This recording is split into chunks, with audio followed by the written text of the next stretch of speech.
dear beloved, Boss Mike Cervera. Oh, tingnan nyo mga kababayan ko. Tingnan nyo, mga kababayan ko.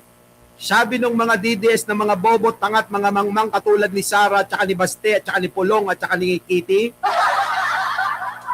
ang Pangulong Bongbong Marcos daw ay hindi pinapansin ng mga OFW. Pero kita nyo naman mga kababayan ko, giliw na giliw yung mga tao. Talagang hindi maitago yung kagalakan dahil mismong si Pangulong sumasalubong sa mga to. Oh, ayan o mga kababayan. Tanyo, mga kababayan ko, nagsiservisyo, nagtatrabaho, tanong nyo naman kay Sara nyo. Si Sara nyo, nasaan? Mga kababayan ko. Agboy-boyak. Boss Mike, kuna na ni Tato. Nasaan? Nasaan na si Sara Duterte nyo? Putik na yan Anong ginagawa nung ngayon? Wala no. Maninira lang na maninira at maninisi lang na maninisi yung hayop. Pero yung Pangulo kung saan nagtutungo.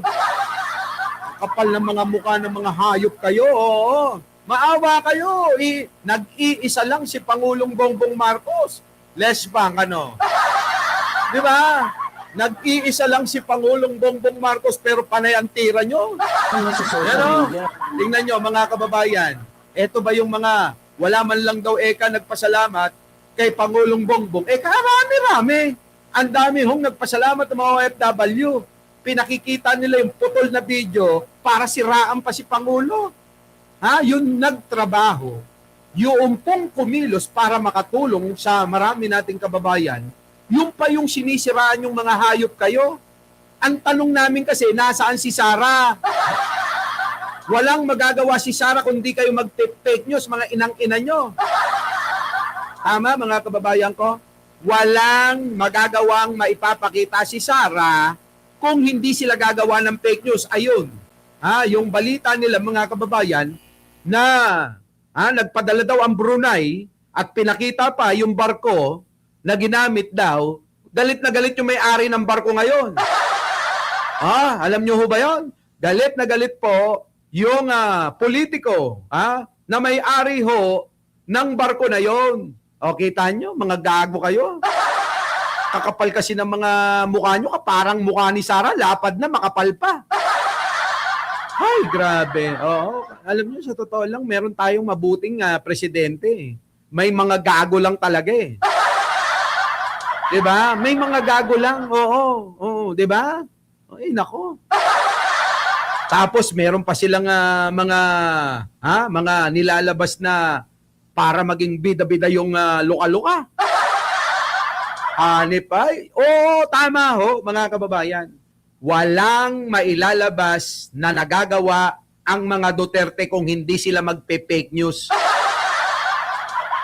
Diba? Tama, mali. Tingnan nyo. Si Baste, nag-fake news. Abay, nagagalit yung mga DDS kung di ba naman mga bobot tanga talaga. Sabi ba naman, imbis na sagutin yung ating sinasabi, nasaan yung eroplano? Nasaan, Baste? Eto, tignan nyo mga kababayan ng kagaguhan ng mga Duterte. Marami ng fake news na mga nangyayari, palibasa, kapaboran nila, kaya tameme. Diba? Hindi mga nagsasalita. Pero tayo kasi mga kababayan,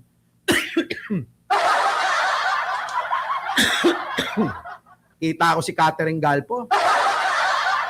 Tayo mga kababayan ko, at ang Malacanang, kapag ka may fake news, sinasabi nila, fake yan. Pero yung kampo ng mga Duterte, parang yung pa yung kinakatuwa ng mga hayop na yan. Tama, mali, mga kababayan ko. Kinakatuwa ng mga hayop na yan, kapag ka gumagawa ng fake news sila, malamang sabi ko nga, utos yan Inuutos ni Baste at saka inuutos Nino, inuutos ni Sara Duterte. Oo, di ba? Oo, Daniel, Ulon. Shout out po. At nasan na yon? Nakalimutan ko na. Si Rowena, thank you Nasa Australia ka pala. Oh, silbi nyo maigi, mga kababayan ko. Adik na sila sa pamimake news eh. Basta katarantaduhan, kagaguhan, kademonyuhan, Duterte ang nangunguna dyan. Kabutihan sa bayan, kabutihan para sa mga Pilipino. Si Pangulo ang nag-iisip nun. Hinihila lang nung pinsan eh. Di ba, JJ Salis, ano? Tagahila yun eh. Si Martin Romualdez, yung hayop na yun. Oh, ngayon, hindi mo makita, imbis na tumulong. Tama, mali. Oh, yun, mga kababayan ko. Tingnan nyo, sample. Ito ba yung walang ginagawa? Oh, isa pa. Naghanap na po ngayon no, sa social media. Nakita po kayo na pagdating nyo po o paglapag nyo dito sa bansa natin, kayo po ay napayakap at napaiyak kay Pangulong Bongbong Marcos Jr. Anyo? Dalhin nyo po kami dun sa pakiramdam nyo kanina kung bakit kayo po ay napaiyak. Wala pa po siya. Nung narinig ko pa po, pagkarinig ko po ng pangalan niya, na hindi ko ulubos sa kalain, na darating pa talaga siya. Nung narinig ko yung pangalan niya, Diyos ko po, parang lumukso yung puso ko sa tuwa. Kasi, Kita nyo, tuwan-tuwa yung mga Pilipino, tuwan-tuwa yung mga kababayan nating OFW na napauwi. Tapos, ang binabalita yung mga hayop kayo, ayaw kay Pangulong Bongbong, kundi ba naman kayo mga gunggong? Naiinis ako eh, naawa na ako kay Pangulo, JJ Salis eh. Sa totoo lang, oo. Gusto ko na nga i-donate lahat yung kayamanan ko eh. Kaya lang, nag-aalinlangan ako, baka dugasin na naman ni Martin eh. Di ba, mga kababayan ko? Oy, nako. Tumulong na lang tayo sa kaparaan ng alam natin. Di ba? Tama ba? Tama? Tuloy. kung hindi dahil sa programa niya, wala pa po ako dito sa Pilipinas. Eh. Hindi po nagsingin sa akin na Mga bobo kayong mga DDS kayo. Narinig nyo? Kung wala si Pangulong Bongbong Marcos, wala pa rin siya dito. Buti pa si Pangulo, marami nang napauwi. Yung eroplano ni Baste, yung ipapadala ni Sarang eroplano, nasa na? Hanggang ngayon, wala pa. Matatapos na ang digmaan. Napanis na lahat ng mga DDS na tanga. Di ba, no? Matatapos na yung digmaan eh. Kulang na lang, sumurrender na yung Amerika eh. Tapos ngayon nasa na yung planong pinadala yung mga hayop kayo. Di ba? Nako. Ewan ko ba? Hindi mga gunggong talaga tong mga hinayupag na to. Bis na tumulong na lang kayo. Eto pa, buti pa si ate. Kahit pasalamat meron. Talagang nag-materialize nga po yung repatriation, nandito na po kaming lahat. Tapos nandiyan pa po siya. Nung makita ko siya talaga, hindi ko siya mapigilan talaga yung tuwa ko. Tuwa ko na nandyan pala na sumusuporta sa mga kapwa ko Pilipinong Kita kapwa nyo? OFW po. Ano kayo ngayon? Yung mga DDS. Meron ba kayong ganito? Nagpapasalamat kay Pangulo, magpakita naman kayo. Meron man lang sanang isang OFW sabihin, thank you kay Sara Duterte, sinundo ako ng eroplano niya. Thank you naman kay Baste, kinausap ang China, sinundo kaming mga OFW. Meron ba, mga kababayan ko? Meron bang ganon? Sipin nyo, meron na ba kayo nakita na OFW nagpasalamat kay Sara Duterte nyo? Meron na ba kayong nagpakita na nagpasalamat kay Bastino? Hindi yung mga vlogger, mga kababayan na magkakamuka, na walang laman ng ulo. Siyempre naman mga kababayan, bayad eh. May pere, may kwarte. Di ba mga kababayan? Siyempre, kahit na fake news, titirahin ng mga yan. Yan ang kaibahan ng mga maglulupang mga vlogger sa mga vlogger na merong mga hanap buhay.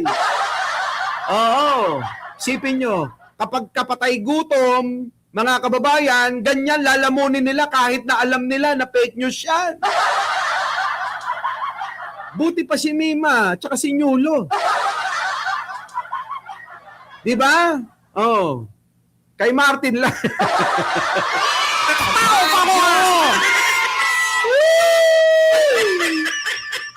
Diyos ka! Nababanggit ko talaga. Sorry. Ano? Tumutulong si MR kay PBBM. Tahimik lang. Ano tahimik lang? Yung mga vlogger lang tinutulungan. Oh, yung mga vlogger lang tinutulungan para maiangat yung kanyang pangalan. Putik na yun, ang haba-haba na ng panahon. Ang laki-laki na ng ginagastos. Wala pa rin eh. Hindi pa rin makaangat-angat yung hinayupak na yun eh. Diba? Oh. Hindi mga kababayan. Ano. Alam ko na wala namang perpektong tao. Pero sa panahon ng ganito, abay magpakatao ka ng hayop ka. Nahihirapan na yung pinsan, no? Nahihirapan na si Pangulo, oh. Nahihirapan na yung kapatid, oh. Putik, nagpapaligsahan pa rin kayo ni Amy. Di ba? Pahabaan ng baba. Panalo na si Amy. Sabihin mo, Martin. Palakihan ng tiyan. Pabusugan. Panalo ka na. Amy, aminin mo na. Si ading mo, hirap na hirap ng... Naku, hayop ka. Di ba mga kababayan ko? Nasaan kayo? Akala ko ba'y para kayo sa Pilipino, mga hayop kayo?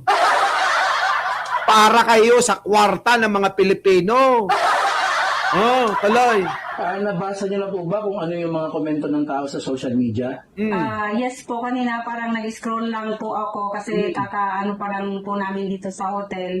May mga bad comments na po akong nabasa doon na sabi nila hindi totoo, bayad ako. Ganun po. Pero hindi po talaga naman totoo yun. Yung pagyakap ko po sa kanya, yung nagalak po talaga ako na nandyan siya sa harapan ko, bonus po yun sa buhay ko na hindi ko akalain na Kita nyo mga kababayan, kapag ka mayroong papabor kay Pangulo, sasabihin bayaran. Kahit hindi fake news mga kababayan, totoong nangyayari yan. Pero mga kababayan ko, tignan nyo naman. Ha? Pagdating sa mga DDS, hayop sila. Di ba, Stephen Lee? Madadamay ka. Madadamay si Stephen Lee. Di ba? Oo, tama. Tama talaga. Kawawa, Maring Rowena, kawawa si Apo Bongbong. Nako. Sige, tuloy. Buti pa siya, Silayan ko today yung ating Pangulo. So yung pagyakap ko po sa kanya, nakaramdam po ako ng relief na nandyan Kita siya nyo? palagi para po sa atin. Kaya bang gawin ni Sara Duterte yon? Baka pag si Sara ang sumalubong, baka sampalin yun. Di ba? Naku, Sara, sumalubong ka sa OFW. Malamang yung mukha mong makapal, mataba, lalong mamamaga. Sasampaling ka ng mga OFW, maniwala ka. Di ba? Sasampalin ng mga OFW yan. Nakikita niyo yun? Yung mukha nung malapad na yon? Pagka yung pinagsasampal ng mga OFW, yung mukha nun, lalagpas sa balikat niya.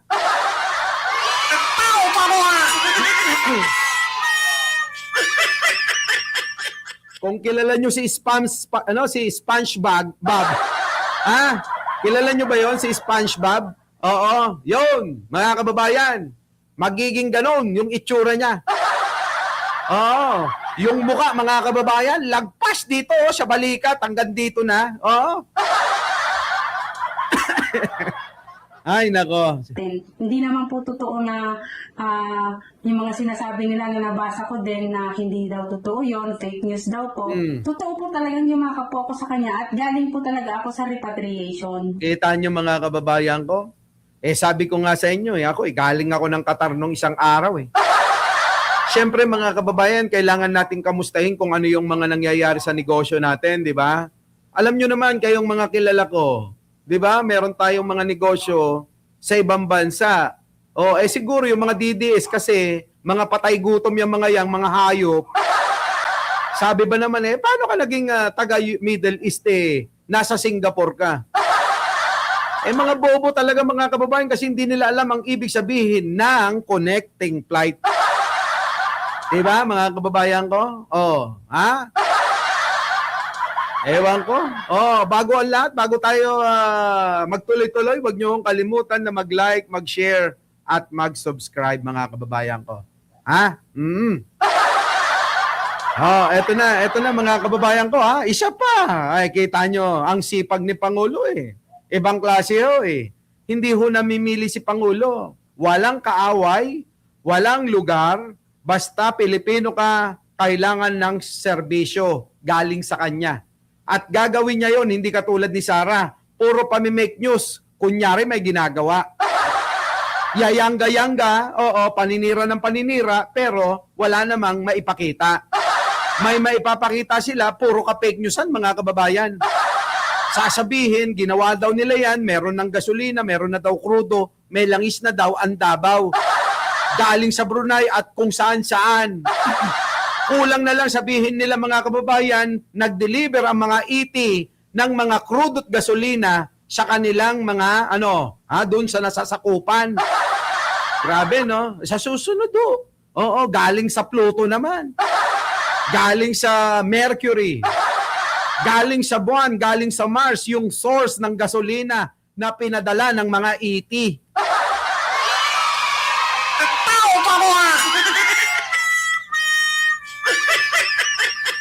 Ayop no?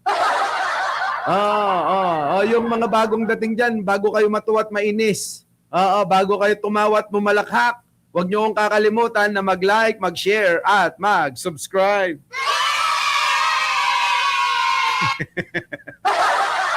Mga alien na nga sila, di ba? Eto na mga kababayan ko. Walang pinipili, Ayan, Tignan nyo mga kababayan ko. Sa Davao City yan, hindi tayo fake news katulad nila. Di ba? Tignan nyo mga kababayan, itong mga karamihang mga vlogger na Bisaya. Hindi ko naman nila lahat pukin ang ina nyo.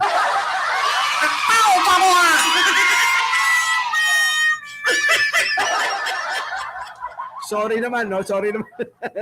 Nadulas lang ako. Nessie Mendoza, Maring Nets, Maria Yugo. Nadulas lang ako. Ay, tatay ko Bisaya pero hindi naman katulad nila. Buti na lang ako hindi nalahian ng tatay ko ng kabobohan ng mga hayop na yan. Grabe. Eto. Pakinabang na pakinabang yung mga taga Davao sa labas na libreng pasakay ni Pangulong Bongbong na proyekto ni First Lady. Di ba? Ayop sila. Di ba? Ayan tignan mo. Sorry sa mga hap-hap kong Bisaya. Pare-pares tayong Bisaya. Sinasabi ko nga sa inyo, ang tatay ko taga-Antique. Kaya sa mga taga-Antique, shoutout sa inyo. Kung kayo nabobola ng mga Duterte, mga inang-ina nyo.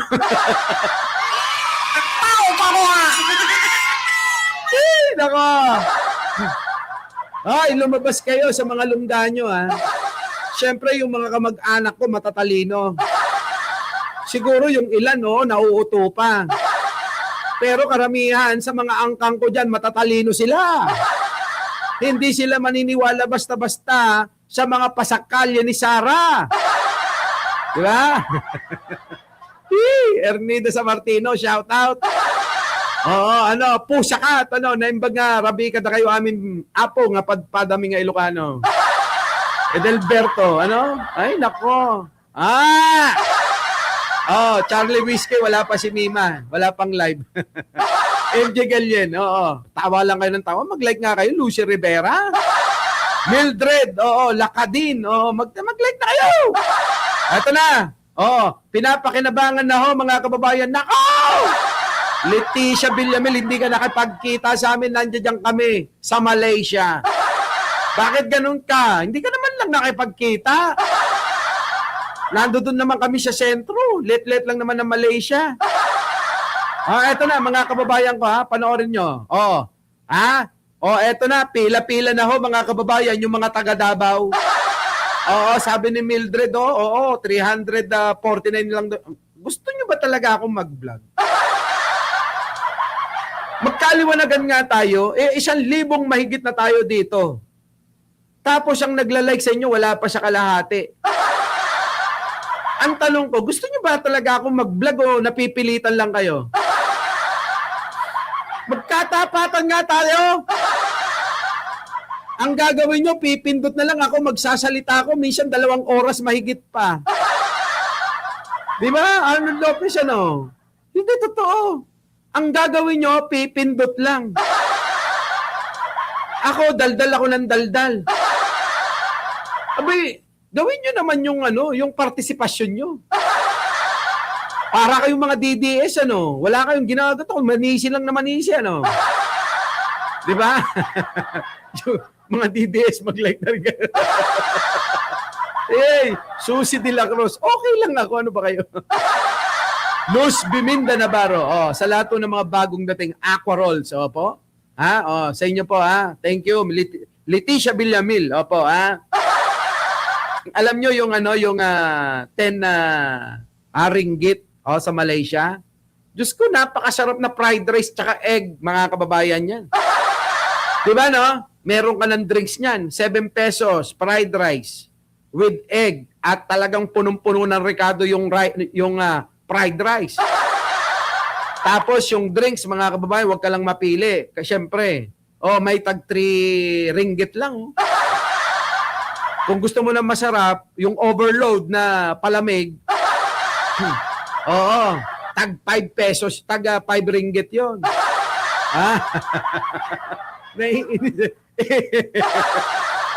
Di ba, no? Ay, kinikwento ko lang, para alam nyo kung ano meron dun sa Malaysia. Eto na, mga kababayan, shoutout po sa lahat. Oo, ha? Leila Sadaran, Pangilinan, po, Ray Martinez, sino pa? Rosita Magbanwa, Iris Joy Ramirez, sino pa yung mga iba dyan? Maria Asuncion, mga kababayan, Leonida Victor, Edwin Iscanio, shoutout po, Ana Setosa, Bala na nga kayong bumati sa kanila. Kila Lydia Ariola, yan, mga yan, mga hindi nagla-like. Marites Marcos Magno, yan, hindi pa rin nagla-like yan. Josephine Mauricio, Dencio Marignin, sa inyo pong lahat, mga kababayan, para hindi maubos yung oras natin. Tuloy-tuloy na tayo, ha? It's me, Glenn. Les Bank, mag-like ka na. Eto na. Ayan, pila-pila, mga kababayan, yung mga taga-Davao sa labas ni Pangulong Bongbong. Nakita nyo? Baka naman sabihin nyo, fake news ako. Sasabihin ng mga dides, fake news talaga yun si Mike Cervera. Kayo ang fake news, nakikita nyo, Davaoenyo. Diba? Davaoenyo, disiplinado. Nakatatak sa labas ni Pangulo tsaka ni First Lady. Ano kayo ngayon? Diba, Addictos Rex, Ano kayo ngayon? Sheni Mastrile. Ayan, Lucy Vergara. Taga Davao. Sino taga Davao dito? Di ba kayo nahihiya? Ayan, pakinabang na pakinabang kayo. Napakaganda ng bus ni Pangulo. Tapos si Baklang Roque, magpo-post ipapakita, mga kababayan, yung mga truck na nasa Maynila para gamitin sa mga commuter. Tignan nyo naman, mga kababayan ko, ikumpara nyo nga yan. Kinukumpara sa napakaraming bus, napakaraming love bus ni Pangulong Bongbong at ni First Lady, yung nag-iisang bus lang ni Sara. Di ba? Shoutout daw sa iyo, sabi ni MR. Pakisabi shoutout din sa kanya. Tigil niya na pagnanakaw niya.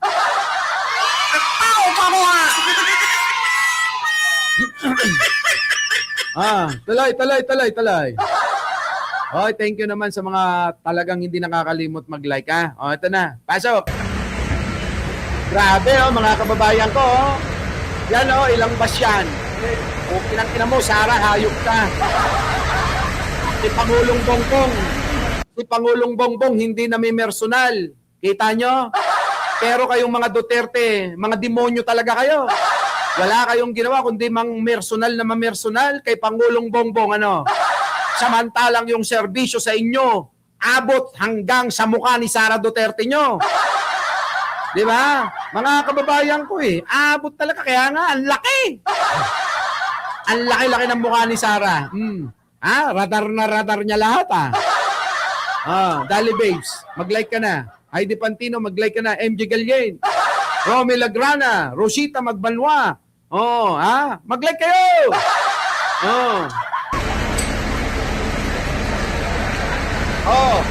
Kita nyo? Lampas Kita nyo mga kababayan ko. Grabe no mga kababayan, ang ganda ng bus ni Pango ni ng gobyerno. Lampas. Sinasakyan ng mga kababayan nating sa mga nasa Davao. Ano na kayo ngayon? Paano kayo ngayon? Ayan gamit na gamit nyo. Itong mga DDS na to. Galit na galit kayo kay Pangulo.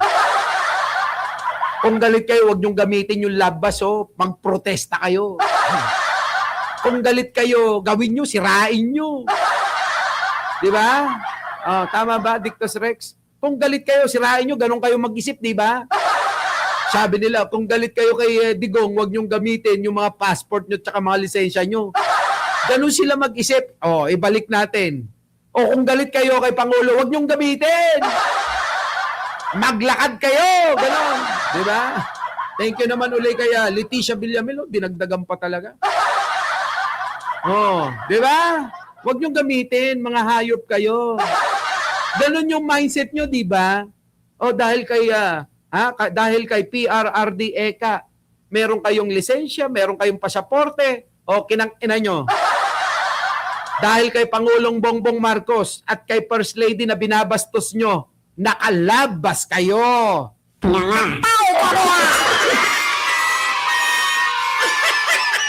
Tama? Kita nyo mga kababayan. Tuloy. Sabi ano na, punuin nyo! Siksikin yung mga hayop kayo. Sarah, hindi ka ba nahihiya? Sorry naman sa mga taga Davao, love ko kayo.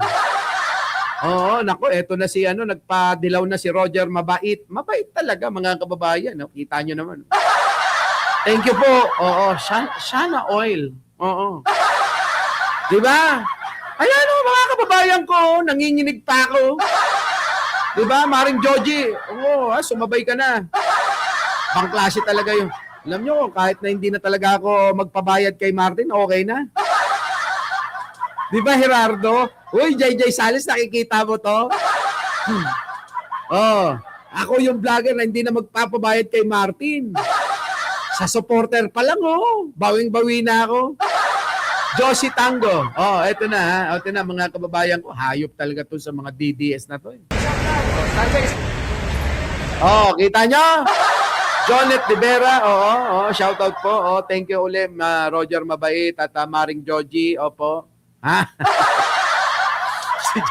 At least kilala na ako ni JJ Salis, hindi na to napipikon sa akin. Christy Manawis, Walang mga kababayan ko.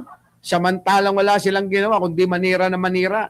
Sa bagay, mga kababayan, huwag niyong lalahatin yung mga taga Davao. Kasi sabi nga ni Lovely, mga kababayan ko, abay wala na. Kokonti na lang mga kababayan yung mga taga Davao na mga sumusuporta kay Digong. Pasok! Mindanao, sa pagkakaalam mo, Lovely, na nag-shift na rin yung mindset from Duterte to anti-Duterte? Marami po. Hindi ko alam kung gaano karami, pero base sa mga nakikita kong messages na flooding in, marami po. Marami ang, silently lang, kasi part sila ng silent anti-Duterte. Pero within their group daw, within the group that they know, nag-share daw sila ng mga posts to enlighten the people. Hindi pa daw sila ganun katapang na talagang mag-post, pero nai-encourage daw sila. Kita nyo mga kababayan, so paunti na ng paunti yung mga bobot tanga. Maraming salamat sa mga vlogger, mga nagpapaliwanag, mga nagpo-post na katulad ninyo sa inyong mga social media. Nauubusan ako ng hangin Diba mga kababayan ko? Maraming salamat. Kita nyo? Sabi ni Lovely Granada, paunti na ng paunti. Mukhang si Guanzon na lang ang natitira. Eh si Roque taga-Bataan naman eh. Ayun, may kaso pa. Sabi ng NBI, sabi ng mga nagre-reklamo, land grabber daw. Si baklang mataba. Iba yung baklang mataba na sinasabi ko na matakaw sa pera. Oo, si Roque, iba rin bakla ito. Ito yung bakla na panot siya. Yung isang bakla na matakaw sa pera, nakatak-in yung bilbil niya hanggang tuhod niya. Yun. Pero, wala na, mga kababayan ko, hindi na ho nila kailanman kaya pang gibain si Pangulo.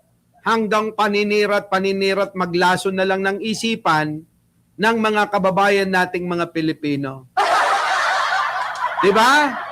Oo, ganun na lang talaga gagawin niyang pay nobyo. Leia Patricio. Ito na. Pakinggan natin, si Lovely. Sa boses na pinaparinig natin. Oh, kasi sa ngayon sa service talagang malakas pa daw si VP Sara talaga. Siya pa lang naman That is true. Alam nyo, mga kababayan, paano? Siya pa nga lang yung nagdideklara na tatakbo. Kung di ba naman tatanga-tangay si Sara Duterte nyo, siya pa lang yung nagdideklara na tatakbo, yung rating niya 37%. 37%! Diba? 37%? Wala ka pang kalaban nun, paano na kapag lumaban si Lenny sa'yo? Baka magbigti ka na. Nung nang ini-impeach ka, nilaslas mo yung leg mo eh. Diba? Nung ini-impeach siya, panay suntok sa pader eh. Ayun, mga kababayan, laging may benda. Naalala nyo ba? Diba? Diba, Chris Ulo? Diba? Sabi dito, Ninong Martin, I love you, paritokoy mo ilong ko. Nainggit ka pa kay Mima. Ay, nako. Nako, isang buwan lang yun eh. Mariretoke na yung ilong mo. Sumipsip ka kasi. Araw-arawin mo.